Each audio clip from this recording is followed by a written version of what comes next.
Bonjour à tous, donc nous allons voir à travers cette vidéo comment l'on procède pour obtenir une image d'un objet à travers une lentille convergente. Dans un premier temps, on définit ce qu'est une lentille convergente. Donc une lentille convergente, c'est un objet transparent dont le centre est plus épais que les bords, c'est-à-dire que si vous allez passer votre doigt sur une lentille convergente, vous allez sentir que l'épaisseur est plus importante au niveau du centre, et puis la surface, l'épaisseur va s'affiner au fur et à mesure que vous allez approcher de l'extérieur, de l'extrémité des bords de votre lentille. Donc là, sur l'image, vous avez le dessin d'une lentille convergente et le symbole qu'on va utiliser en physique pour représenter notre lentille convergente. Le but d'une lentille convergente, comme son nom l'indique, c'est de faire converger les rayons lumineux. Donc vous allez voir que ça a plusieurs applications. Nous, on en verra une. On va essayer de comprendre pourquoi certains doivent porter des lunettes et du coup, quel va être le rôle de notre lentille convergente dans l'utilisation de nos lunettes.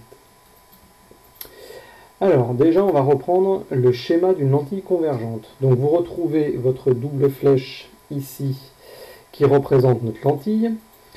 Alors, cette lentille, on fait apparaître ce qu'on appelle le centre optique. C'est le point O, d'accord? Donc, le centre optique correspond au point qui va être traversé par l'axe optique delta et notre lentille convergente.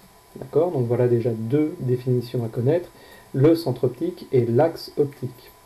Ensuite, il y a deux points caractéristiques sur une lentille. Il y a ce que l'on appelle le foyer objet, F, et on va avoir ce qu'on appelle le foyer image, F'. F et F' sont symétriques l'un de l'autre par rapport au point O. Maintenant, on va essayer de comprendre comment est-ce que l'on obtient l'image A'B' d'un objet AB. Donc on va voir qu'il y a trois rayons caractéristiques à tracer. Le premier, celui que je vous ai fait en rouge, est l'image du point B qui traverse le centre optique O. Donc celui-ci, c'est facile, c'est toujours le premier contraste parce qu'il n'est pas dévié. D'accord? Donc vous allez avoir votre rayon rouge qui n'est pas dévié. Et puis ensuite, on peut tracer donc le rayon lumineux, qui va être parallèle à l'axe optique, donc en vert, et celui-ci est dévié, et il est dévié en passant par le foyer image F'. Donc vous voyez qu'on pourrait déjà s'arrêter là, parce que là on a nos rayons rouges et notre rayon vert qui se croisent, donc on sait déjà où est le point B', donc le point image du point B.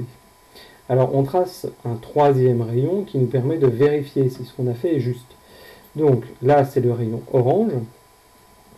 Donc c'est le rayon qui passe par le foyer objet F, et celui-ci sort de la lentille en étant parallèle à l'axe optique. Voilà, donc ça, ce sont les trois rayons que l'on peut tracer qui vont nous permettre de déterminer l'image de l'objet AB. Donc vous voyez, là, je peux tracer l'image A', B' de mon objet AB.